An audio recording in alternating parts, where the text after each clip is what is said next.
Our John Johnston has the video shot by a police dashboard camera. Cops in Texas get a call complaining these two Romeos are harassing women, so they pull them over. There are actually 3 of them. You can barely see the driver on the other side of the van with the other trooper getting his driver's license when they start to struggle. I'm not going to be holding your wallet. Hey, you. Suddenly, they burst back into the picture in an all-out brawl. Then, the driver's attack dog, a pit bull, jumps right into the middle of the fight. Sergeant Charlie Seal rips the dog away from his partner as he subdues the suspect.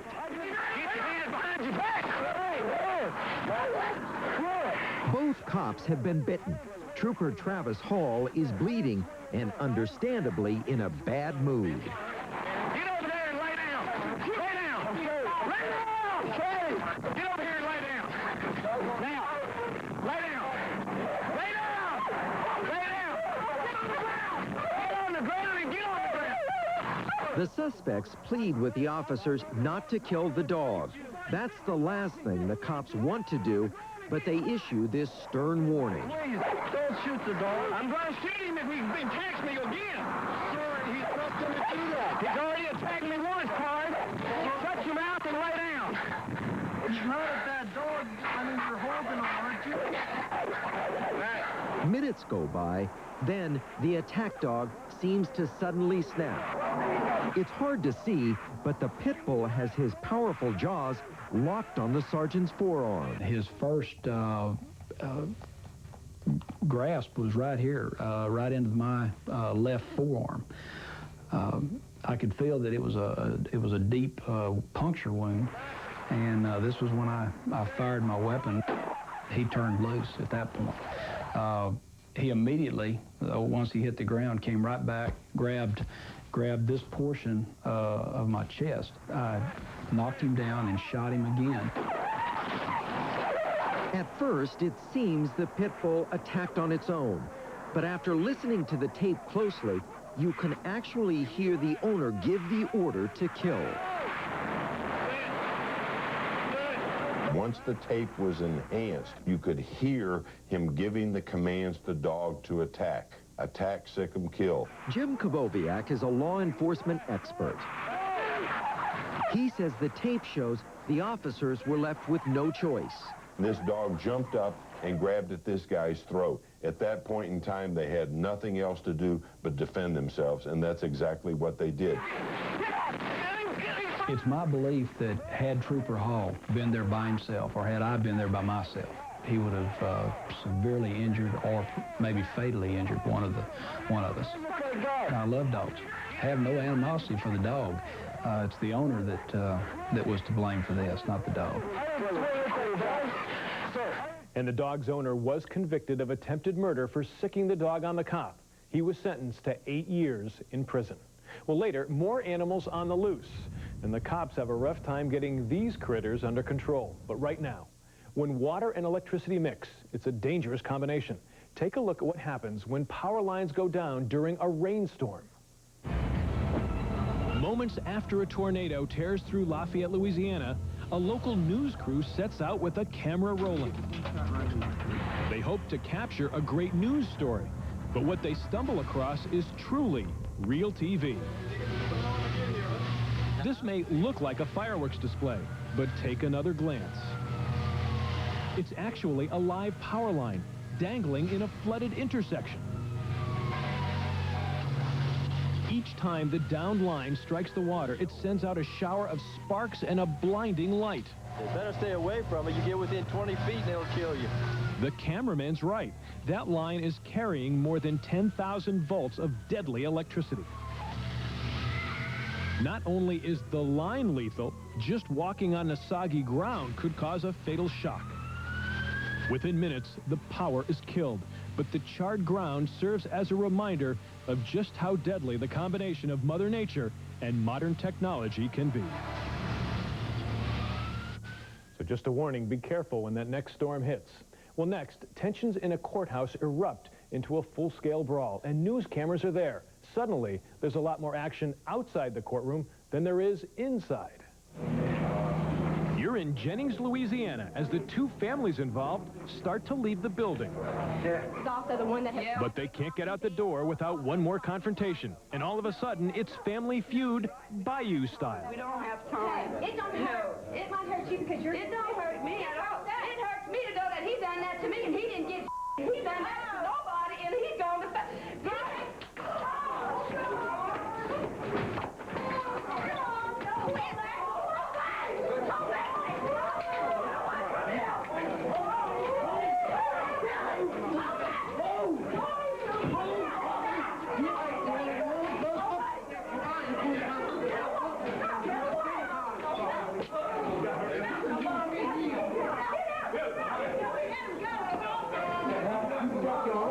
Finally, the district attorney himself has to step in and get the families separated. Okay, everybody, that's enough. All the victims staying here. Why don't the Boulay family, why don't y'all exit that way? Come on, guys. But the woman who started the fight can't resist one more comment for the camera. Hey, Brenda got her whipped out. She's that good. This might be a whole new programming angle for Court TV.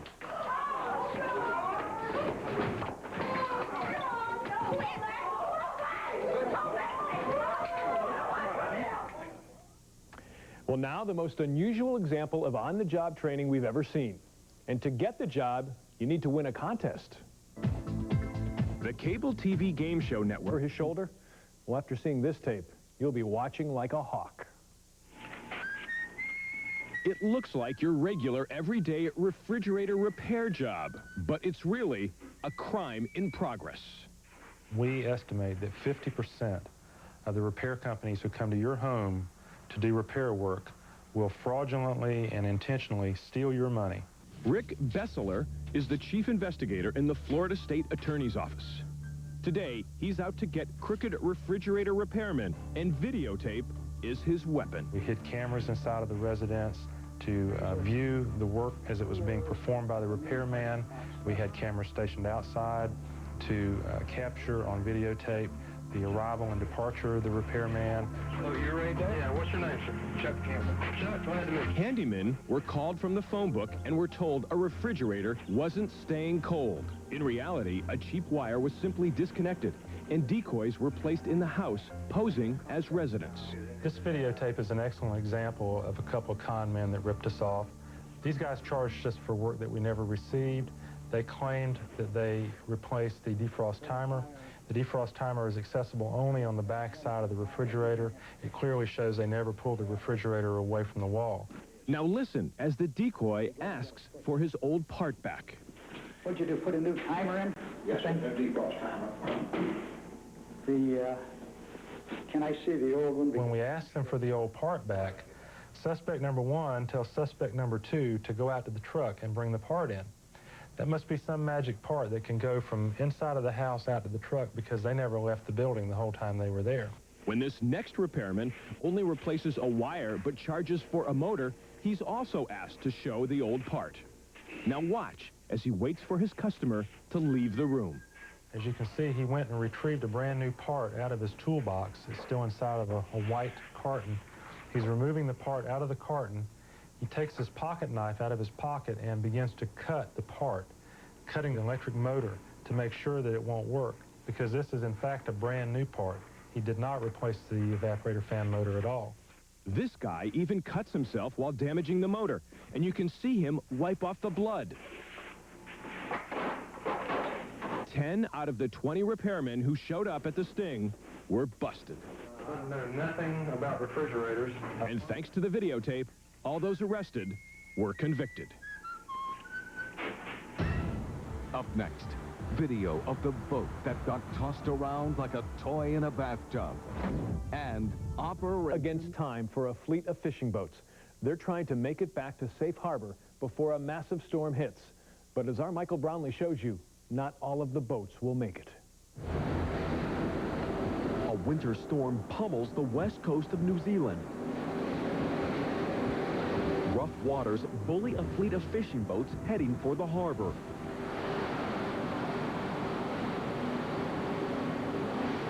home video camera on shore captures the boats trying to return to refuge. It's a fight for survival. These fishermen hope they'll win. Their journey back isn't an easy one.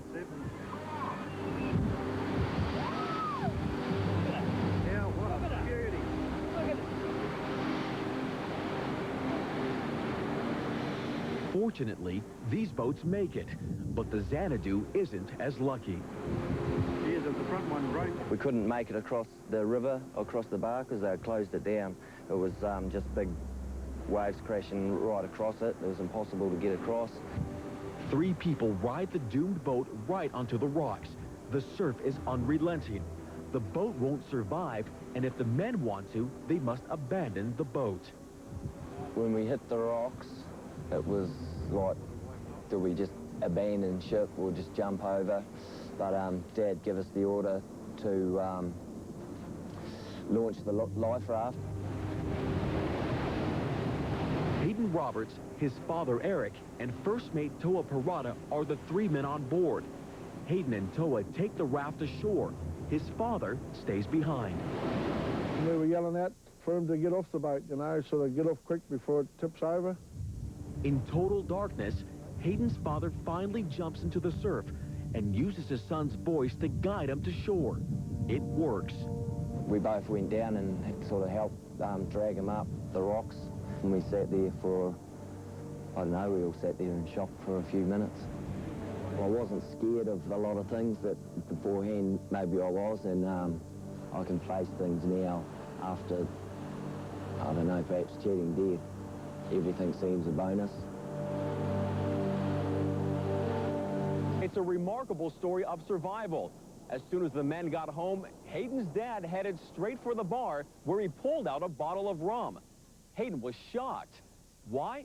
He says this was the first time he'd ever seen his father have a drink. John? Michael, thank you very much. I guess you can't blame him. Well, cops are trained to handle many different situations, but there's nothing in the training manual about the assignment you're about to see now on this next tape. Look, some large flightless birds of Australia resembling the ostrich, but smaller. Or as others say, look, emus.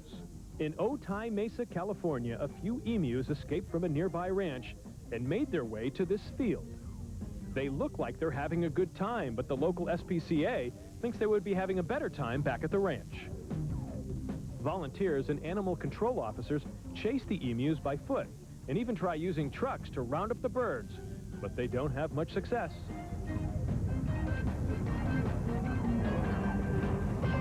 So they regroup and come up with Plan B. Life preservers hold on for dear life. These waves play with the boat as if it were a toy in a bathtub. This is anything but a routine rescue. It will be only a matter of minutes before the boat and everyone aboard goes under. A camera crew shoots from a backup rescue chopper and captures every nail-biting minute.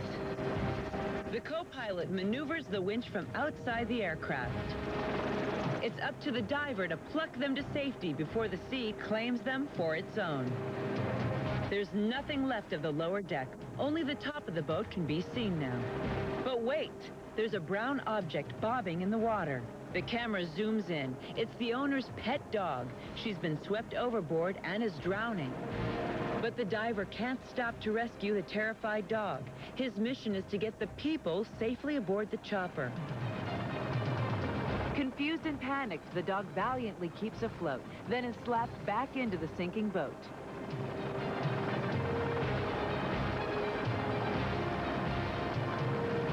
The little dog clings onto a bench, if only for a few more minutes. She is certain to face a watery grave.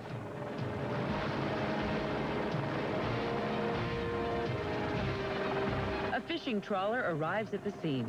The diver steadies the woman for the perilous ascent to the chopper. One slip of the harness and they will both plunge back into the sea.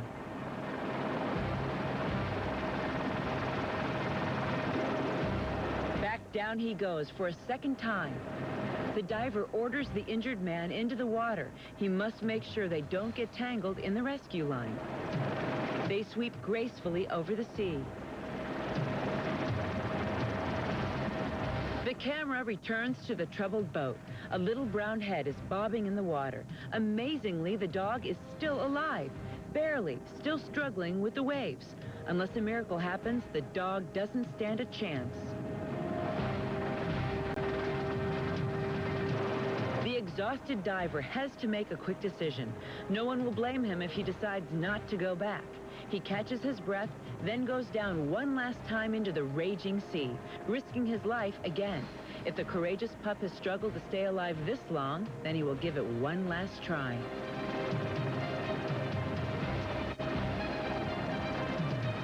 There he goes. He's got one chance and one chance only to catch the frightened dog. There'll be no safety harness for this trick. With one hand, he grabs her, and up, up, and away they go.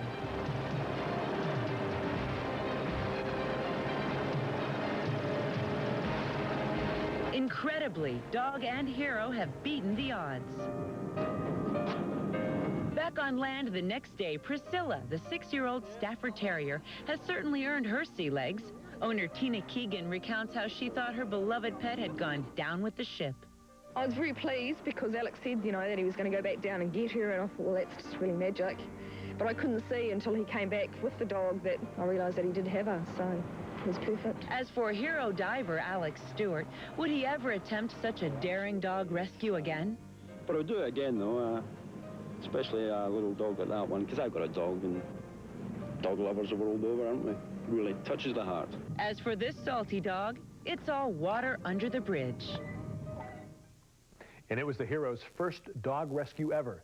The family got another boat, and Priscilla is back on it. Well, back home, a wild chase through Southern California streets. It involves a man suspected of shooting a cop and a hostage who must now drive a getaway vehicle. It's just after 10 a.m. and a Pomona, California police officer has been shot. The officer is rushed by helicopter to the hospital. Moments later, the shooter hijacks this pickup truck and forces an innocent man to drive. Together, they set out on this high-speed chase with the police in close pursuit. From above, a camera rolls as a helicopter follows the truck. The hostage, with a gun to his head, weaves in and out of traffic. Finally, the driver pulls off of the interstate. But the chase continues. He's now racing through residential streets. It's almost an hour later. The hostage is forced to take risks on the road, even driving on the wrong side of the street to get around stopped cars. At one point, the hostage weaves between 6 police cars. Here, he makes a turn into a cul-de-sac. Now the gunman continues his flight on foot.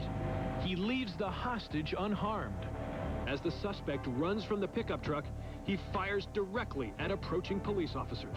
He continues to run, rushing through yards, waving his gun and jumping over 3 fences. Finally, the tiring gunman puts his hands in the air, bringing this chase to an end. Over an hour later and 3 counties away, the gunman is taken into custody. And the officer who led the police chase, Bill Barnett, was given a Distinguished Service Medal. Well, we have home video now of what looks like a beautiful winter scene from a Rockwell painting. But looks can be deceiving. Danger lurks ahead. Here's our Sabila Vargas. Boy, brilliant sunshine up here today. About 60 degrees. It starts as a day of fun in the sun on the snow-covered peaks of Kellogg, Idaho. Bob Sharp is behind the lens of a home video camera, while 3 of his friends crisscross the fresh white powder on snowmobiles. First tracks in the snow, you notice? Listen to the screaming sounds as high-powered engines pull the motorized sleds up the mountainside.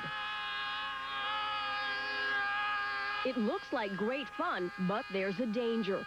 Freshly fallen snow shaken loose by high-pitched sounds or vibrations can cause an avalanche, as snowmobiler Greg Linja is about to find out. Hang on, Greg, go! It's an awesome display of nature's power, forcing Greg into the ride of his life. He fights to stay in front of the speeding snow wall. Hang to the left. Man, that's a mountain of snow. Watch the upper right corner of the screen. When the snowmobile nears the top of the peak, you see the avalanche begin. For Greg, it's a pure adrenaline rush. They wanted an adrenaline rush, they got it. For Bob and his home video camera, it's a classic piece of real TV.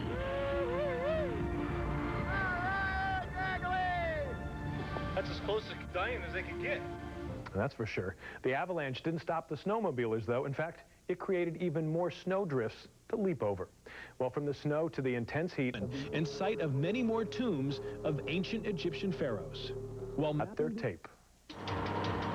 They make their money cheating death. The stunt team called America 2000 laughs at danger and tempts fate for fun.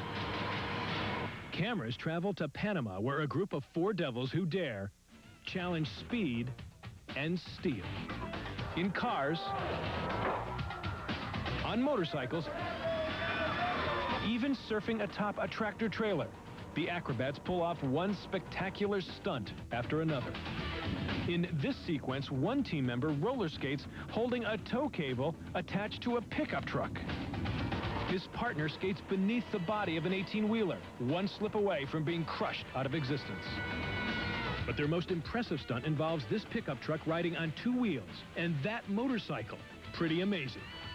All in a day's work for the stuntmen of America 2000. But don't you try that at home.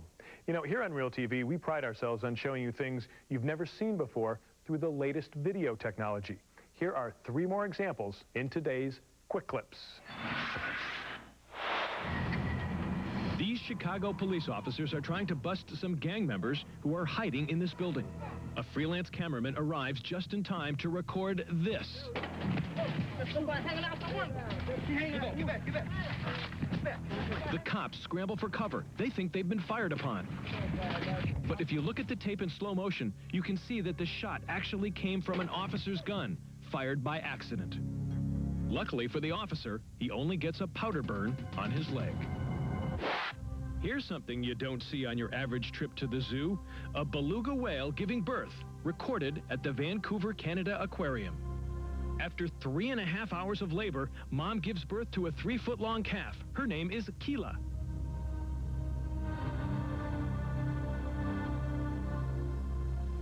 Now baby Keela is an added attraction for aquarium visitors. This vintage test footage shows some experimental aircraft that were never mass-produced. Take this funny-looking thing, for example. It's called the Pogo, an airplane that takes off and lands vertically. Apparently, the helicopter turned out to be a better idea. This hummingbird was another attempt at vertical flight, only this one was jet-powered. And finally, we have the Sea Dart, the world's first and only supersonic seaplane. It sure looks cool. So why did it never make it past the test phase? Probably because no one could think of any reason why we would need a supersonic seaplane. Well, we have a medical drama for you now caught up. It seems a large tumor has grown on the right side of his head, causing the poor fish to swim upside down and making it difficult for him to eat. A veterinary clinic in Pasco, Washington agreed to remove the tumor, and Sharky's owner, Don Rockin, captures it all on tape. After giving the fish an anesthetic, the doctor moves in with twine to lift the tumor away from Sharky's body. He then uses surgical scissors to cut away the large growth. It's a delicate operation. The slightest cut the wrong way and Sharky could bleed to death. The tumor comes off without a hitch. After cauterizing the wound, Sharky is weighed and then placed into the tank.